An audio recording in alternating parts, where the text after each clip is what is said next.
We're incredibly supportive of the introduction of minimum unit pricing in Scotland. It's one of the best evidenced tools we have to try and reduce consumption. We'll not stop the harm amongst young people and others unless we reduce the amount that people are drinking.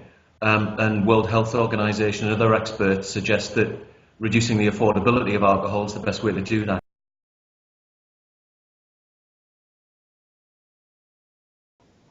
Well, if you look at what young people and people who are drinking at harmful levels consume, they tend to consume very strong, very cheap alcohol, the sort of 2 litres of white cider that can be bought in the northeast for something like £1.34. It will definitely affect those kind of products. What it won't affect is the price of a pint of beer or a pint of lager in a pub.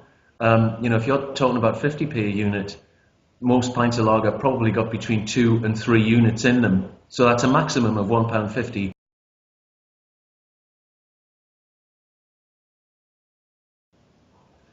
Well, what it tends to do, as I say, is affect those particular products that are attractive to young people who are looking for the quick hit from strong, cheap alcohol. We know that the kind of products that young people tend to consume, those young people that end up in trouble with alcohol are, own label vodkas, cheap, strong white cider, and so on. And those will be significantly affected. The research tells us that consumption will go down significantly amongst young people and harmful drinkers, whereas if you're already drinking within the recommended limits, it'll have a very limited effect on you.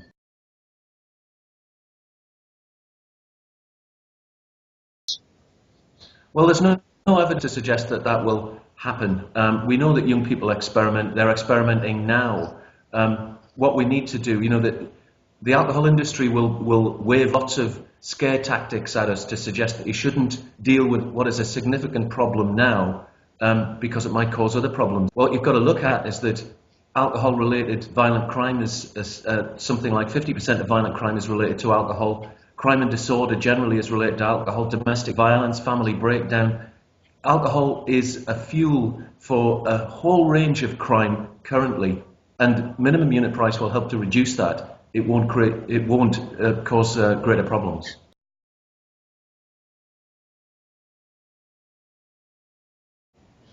Well, all the evidence tells us there's 3 things that have the most effect on reducing consumption. One is price, that we've talked about. Another is the availability of alcohol. Alcohol is available 24 hours a day, 7 days a week. You don't even have to leave home. You can dial a drink. You can get it delivered to your door. And if it's available, people will consume it.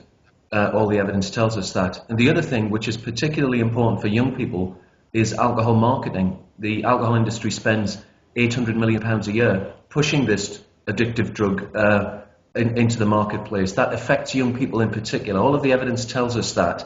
The government in their national alcohol strategy recognise that, but the industry are continuing to promote alcohol as central to people's lives. It suggests that you can't have fun, be successful, or be popular unless alcohol is part of your life. And we need to change that. Many young people choose not to drink alcohol at all, and we need to support them. As adults at the moment, we're not making life easy for them.